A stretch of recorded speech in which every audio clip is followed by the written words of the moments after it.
আসসালামু আলাইকুম প্রিয় দাখিল দর্শন শ্রেণীর শিক্ষার্থী বন্ধুরা, এসএমপি চ্যানেলে তাহকিক ক্লাসের 11তম পর্বে তোমাদের স্বাগতম।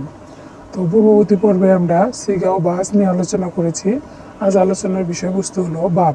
তো চলো সর্বপ্রথম জেনে নিই বাব সর্বমোট কয়টি। বাব সর্বমোট 43টি। তবে এই 43টি বাব আবার মূল হরফের গঠন অনুসারে দুই ভাগে বিভক্ত। তাহলে আমরা কি বুঝলাম যে 43টি বাব মূল হরফের গঠন অনুসারে দুই ভাগে বিভক্ত। এক নম্বর হলো সুলাসি তথা 3 অক্ষর বিশিষ্ট, 2 নম্বর হলো রুবাই তথা 4 অক্ষর বিশিষ্ট। এখন চলো সুলাসিতে যাওয়া যাক। যার ফেলে মাঝি এর সিগাতে হরফে আসলি অর্থাৎ মূল হরফ 3টি রয়েছে তাকে সুলাসি বলে। আমরা সাধারণত জানি যে ফেলে মাঝি এর সিগা বেশিরভাগ ক্ষেত্রে 3 অক্ষর বিশিষ্ট হয়ে থাকে। তো 3 অক্ষর সুলাসি অর্থই হলো 3 অক্ষর বিশিষ্ট। এই 3 অক্ষর বিশিষ্ট সিগার 3টি অক্ষরই যদি মূল অক্ষর হয় তবে তাকে সুলাসি বলে। সুলাসি আবার দুই প্রকার। এক নম্বর সুলাসি মুজাররাদ, 2 নম্বর হলো সুলাসি মাজিদ ফি। সুলাসি মুজাররাদ যার মাঝি এর সিগায় হরফে আসলি তথা মূল হরফ ব্যতীত অতিরিক্ত কোনো হরফ পাওয়া যায় না তাকে সুলাসি মুজাররাদ বলে।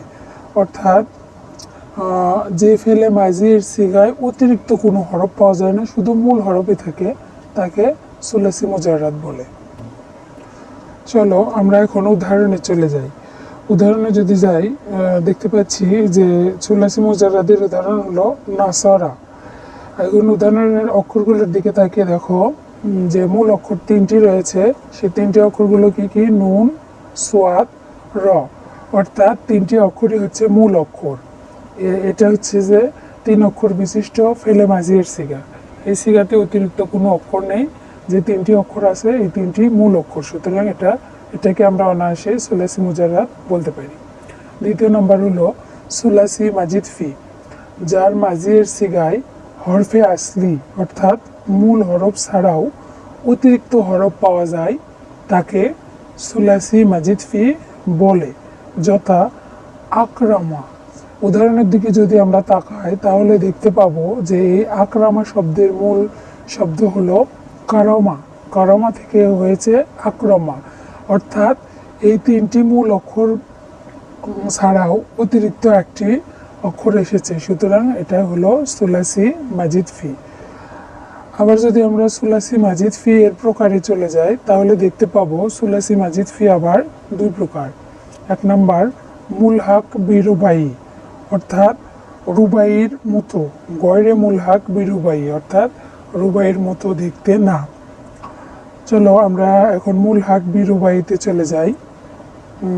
এটি এমন একটি সুলাসি মাজিদ যাকে রুবাই এর মতো গণ্য করা হয় এবং তারই নিয়মে রূপান্তর করা হয়। অর্থাৎ সহজ কথায় বলা হয় এটি মূল অক্ষর ছাড়াও অতিরিক্ত অক্ষরের সমন্বয়ে গঠিত এমন একটি সুলাসি মাজিদ যেটি রুবাই এর মতো আচরণ করে।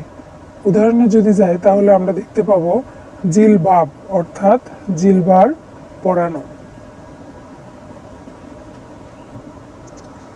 দ্বিতীয় নম্বর হলো গয়রে মুলহাক বিরুবাই, অর্থাৎ এটি এমন একটি সুলাসি মাজিদ যাকে রুবাইয়ের সাথে মিলানো হয় না, অর্থাৎ যে রুবাইয়ের মতো আচরণ করে না, বরং এটি স্বাভাবিক নিয়মে সুলাসি মাজিদের মতোই আচরণ করে।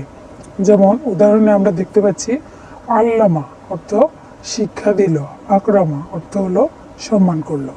তো বন্ধুরা আজকে এই পর্যন্তই।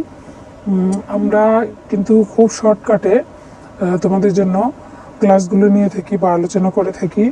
যদি ভিডিওটি ভালো লাগে অবশ্যই লাইক, কমেন্ট এবং শেয়ার করে দিও, আর চ্যানেলটাকে সাবস্ক্রাইব করে দিও। আজ এই পর্যন্তই। আসসালামু আলাইকুম।